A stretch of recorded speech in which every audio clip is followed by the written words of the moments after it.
जितने भी सपने दिखाई देते हैं महिलाओं को समझ में आए। देखिए एक बात तो ये है, उन लोगों के लिए बता दूं खास तौर पर जिनकी शादी हो जाती है और शादी के बाद ऐसे दृश्य, ऐसे सपने उन्हें दिखाई देने शुरू हो जाते हैं।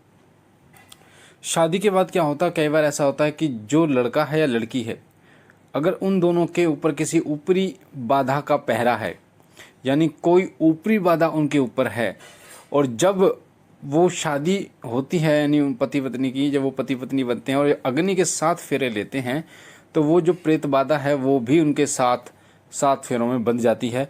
यानी अगर वो लड़के के ऊपर प्रेत बाधा है तो लड़की के साथ जब वो फेरे लेगा तो वो जो प्रेत आत्मा है, मशान है या बाधा है, जो भी भूत प्रेत है, वो उसको अपनी पत्नी मानता है।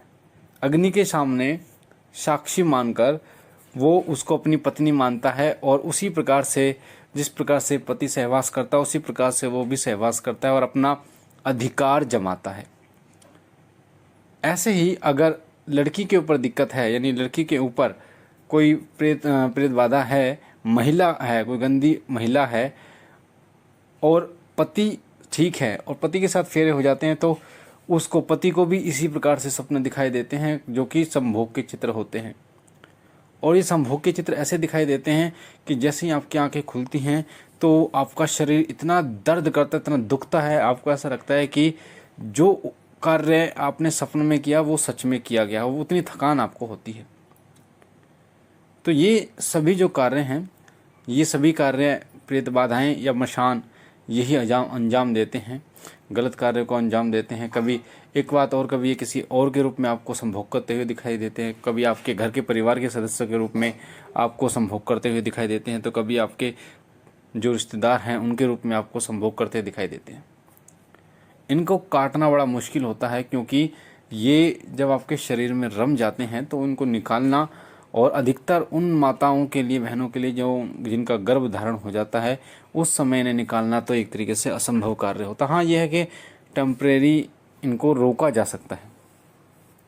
अब आप ये बोलो कि जी गुरुजी कोई ऐसा तरीका बताइए जिससे इस बाधा से छुटकारा मिल सके, तो मैं आपको बता दूं, देखिए सच्चाई बताता हूँ आपको क्लियर कि ऐसी प्रेत बाधाएं जो है वैसे झाड़े से हट जाती हैं पर फिर दोबारा लग जाती हैं।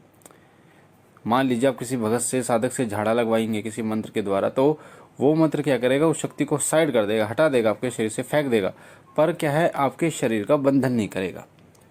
आपके शरीर का बंधन का मतलब होता है कि आपके शरीर में वो दरवाजे जिससे वो प्रेत बाधा आपके शरीर में प्रवेश करता है, वो मसान आपके शरीर में प्रवेश करता है, वो ताला लगा दिए उन दरवाजों पे। तो ऐसा अगर कार्य करता है कोई साधक भगत तो वो कभी नहीं घुस पाएगा। पर कई लोग क्या करते हैं, वो झाड़ा लगाते हैं, आप भी सोचते हो जो आराम हो गया, 2-3 दिन 5 दिन आराम होता है, फिर वो शरीर में प्रवेश कर जाता है, फिर दिक्कतें आनी शुरू हो जाती हैं। तो ये जो दिक्कतें हैं, ये दिक्कतें उस टाइम पे जब गर्भवती महिला होती है तो उस समय पर बहुत ज़्यादा ये दिक्कतें बढ़ जाती हैं, और ये दिक्कतें इतनी हो जाती हैं कि माता के जो पेट में बच्चा है, गर्भ है, वो उसको बचाना बड़ा मुश्किल हो जाता है। अगर सही व्यक्ति आपको ना मिले, सही भगत, सही साधक आपको ना मिले, तो बहुत मुश्किल है उस गर्भ को बचाना। हालांकि कई लोग गर्भ के लिए गंडा बनाते हैं, जिसमें वो कमर पे आपकी बांधा, अभिमंत्रित गंडा होता है, मंत्र से अभिमंत्रित होता है, वो कमर पे आपको बांधना होता है।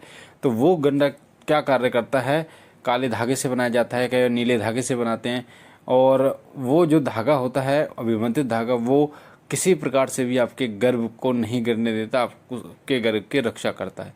पर 9 महीने के बाद जैसे बच्चे की डिलीवरी का टाइम आता है, क्योंकि अल्ट्रासाउंड सभी लोग कराते हैं, और उसमें डेट भी पता चल जाती है कि कब डिलीवरी करानी है, तो उस समय से पहले उसको काट देना होता है, वरना डिलीवरी नहीं होती। तो इन चीज़ों का भी ध्यान रखा जाता है। तो कई लोग गंडा बना देते हैं जो कमर के लिए, तो वो कार्य करता है। फिर जो वो मशान होता है वो आपके बच्चे पर दुष्प्रभाव नहीं डालता, आपके बच्चे को परेशान नहीं करता, पर होता क्या है कि वो आपको परेशान करने लगता है। कई बार ऐसा होता है आपके सिर के बाल कोई खींच रहा है, कई बार आपको घबराहट होनी शुरू हो जाती है, तो कई बार आपको ऐसा लगता है कि कोई आपकी छाती को दबा रहा है, कोई सांस लेने में दिक्कत होती है। ये सभी जो दिक्कतें हैं ये सभी वही करता है। तो इनको हटाने का जो कार्य है, इनका हटाया किस तरीके से जा सकता है, तो एक साधक भगत ही इनको हटाया जा सकता है। अधिकतर इसे हटाने के लिए इसका उतारा किया जाता है, और उतारा ही इसका परमानेंट इलाज होता है। उतारे के द्वारा ही ये चीज़ जो है वो हटती है, क्योंकि कई बार ये चीज़ जो है ये खेलती नहीं है, यानी शरीर पर हाजिरी नहीं देती। तो ऐसी चीज़ का आपको क्या करना होता है, इसको आपको उतारा करवाना होता है। या फिर कई ऐसे भगत जो हैं, साधक हैं, वो क्या कार्य करते हैं, वो कुछ वो तावीज़ देते हैं लिख के, अभिमंत्रित तावीज़ जैसे होते हैं, जैसे अनार की कलम से, अष्टगंध से, लाल स्याही से वो ऐसा तावीज़ देते हैं जिससे वो एक सफ़ेद पेपर पर लिखते हैं, उसको आपको गिलास में डालना होता है, घोलना होता है, गिलास में डाल के घोल के फिर आपको पी जाना होता है। तो वो पानी में घुल जब जाता है तो वो जो मंत्र हैं वो पानी में घुलने के बाद आपके पूरे शरीर में पहुंच जाते हैं। जहाँ जहाँ उसका बसेरा है, जहाँ जहाँ वो प्रेत बाधा आपके शरीर में दिक्कत करती है, फिर वो धीरे धीरे वहाँ से कटने लगती है, धीरे धीरे उसको घुटन महसूस होने लगती है। और जब क्योंकि वो जो अभिमंत्रित कागज़ होते हैं, जो तावीज़, उन्हें इस एक तरीके से कहा जाता है, वो घुल जाते हैं पानी में, तो वो जो तावीज़ होते हैं वो सुबह शाम लेने होते हैं, जिससे वो बहुत जल्दी असर करता है और फिर धीरे धीरे रोगी को बहुत जल्दी आराम भी होना शुरू हो जाता है। तो कई भगत ऐसे करते हैं, अभिमंत्रित करके जो तावीज़ है, अभिमंत्रित करके तेल देते हैं, अभिमंत्रित करके, या बत्ती अभिमंत्रित करके देते हैं। उसको जला के देखना होता है रोगी को, लगभग 1-1.25 घंटा देखना होता है, लगातार देखना होता है, जिससे आप उसकी आँखों के ज़रिए वो जो शक्ति है अंदर वो खिंचती है।